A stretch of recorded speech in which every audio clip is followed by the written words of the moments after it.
And many of the critics of Islam, they quote the famous verse of the Quran of Surah Tawbah chapter 9 verse number 5, which says, wherever you find a kafir, you kill him.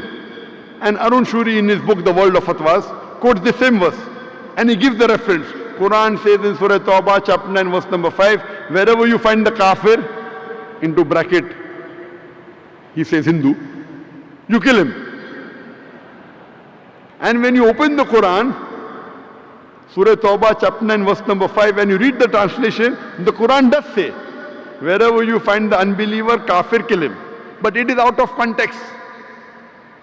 To understand the context, you start from verse number 1 of Surah Tawbah chapter 9. There was a peace treaty between the Muslims and the mushriks of Makkah. This peace treaty was unilaterally broken by the mushriks of Makkah.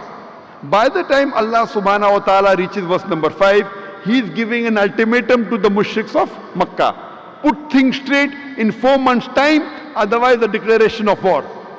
And in the battlefield, when the enemy come, when they come to kill you, when they come to attack you, in the battlefield, when the unbelievers come, then kill them. Don't get scared, kill them.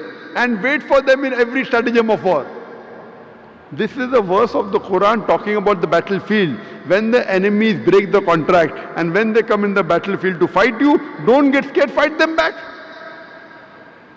And this is normal. Any army general, to boost the morale of his soldiers, he will not say run away. He will say when the enemies come, you fight them. That is what the Quran says. It is a verse in the battlefield. It's taken out of context. And Arun Shuri, after quoting verse number 5, he jumps to verse number 7. You know why? Verse number 6 has the answer to his sickness. Surah Tawbah chapter number 9 verse number 6 says, if the unbelievers, if the enemies, if the kafir, if they want peace, if they want asylum, don't just give it to them, escort them to a place of security. If the enemy, if the unbelievers, if they want asylum, if they want peace, don't just give it to them, escort them to a place of security so that they may hear the word of Allah. Today, which army general will say this? Maximum we will tell his soldiers, if the enemy want peace, let them go. Here Quran says, don't let them go. Escort them to a place of security.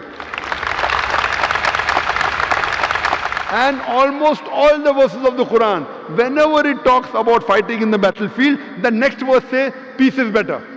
Whichever verse you pick up of the Quran, when it talks about fighting in the battlefield against the enemy, immediately next verse says, peace is better. Even this verse says, if the enemy want peace, give it to them. And the Quran is very explicit.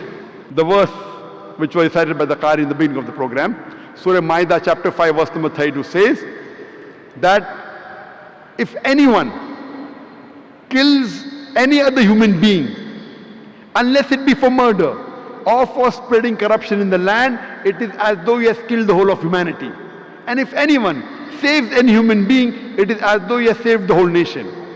Here the Quran says, if any human being kills any other human being, whether Muslim or non-Muslim, any human being kills any other human being, whether Muslim or non-Muslim, unless it be for corruption, for spreading corruption, or for murder, it is as though he has killed the whole of humanity.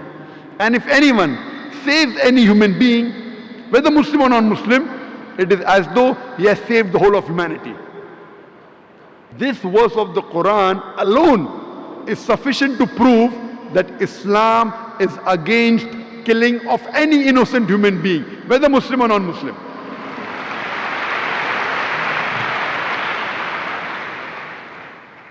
There is no other scripture in the world which says this, that if you kill one human being, you have killed the whole of humanity, and if you save one human being, you have saved the whole of humanity.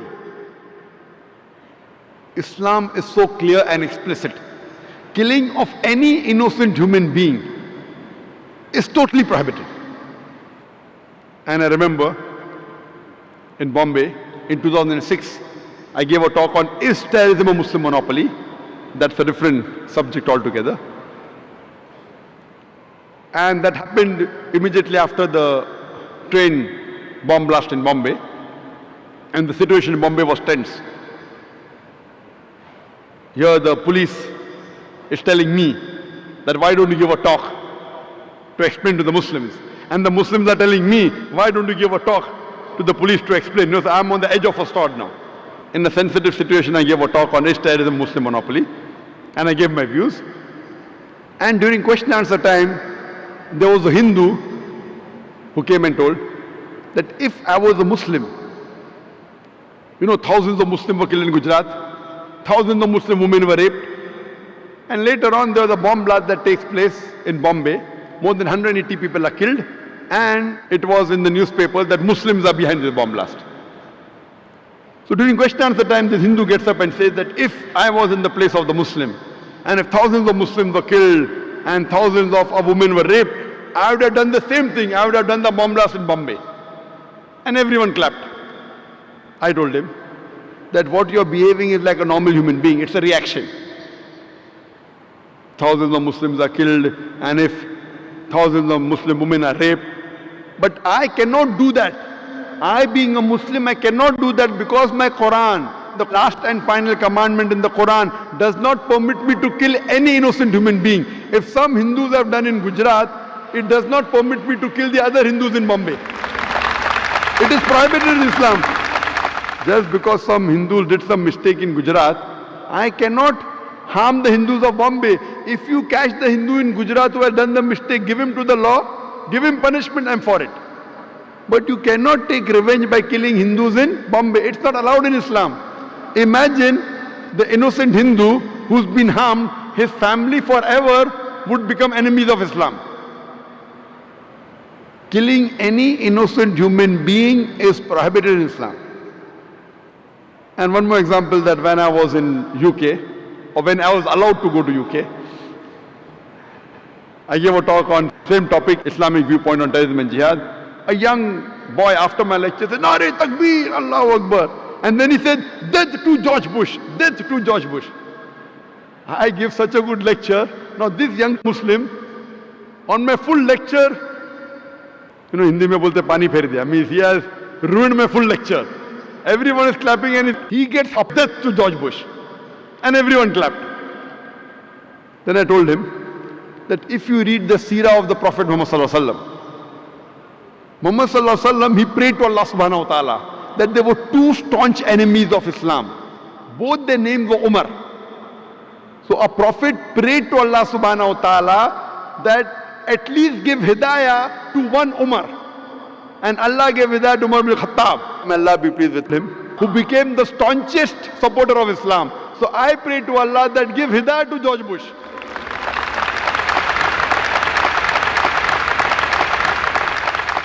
By killing him, we won't solve the problem. I say that give hidayah to one of the two, George Bush or Tony Blair. You read the seerah of the Prophet rather than be emotional. You know, Muslims get emotional. If you read the seerah of the Prophet, you know how did the Prophet deal with things.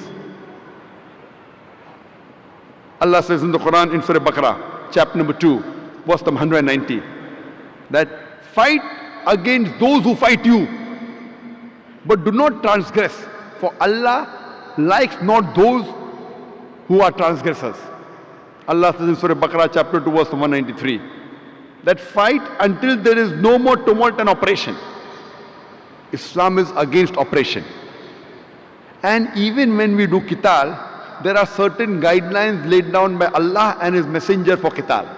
That when you have to fight in self-defense, almost all were in self-defense. There are guidelines laid down that when you fight, do not chop trees, do not hurt the women, do not hurt the old men, do not come in the battlefield, do not kill children, do not break down monasteries, do not destroy the temples. Today you find in the all bombing, everyone, women killed, children killed, men killed. If you compare in the complete history of Muhammad Sallallahu Alaihi Wasallam, there were 82 encounters taking place. And 1,018 people were killed. In World War I, more than 10 million people were killed. In World War II, more than 20 million people were killed. Compare this. Today, as I said, media is very powerful, can convert black into white, day into night. When the Christian nuns, when they cover the head, they are respected. When Muslim women cover the head, then they say Islam degrades the woman. Why? When the Sikh wears the turban and keeps a beard, he is called religious. When Muslim wear a cap and keep a beard, he is called as a fundamentalist, terrorist.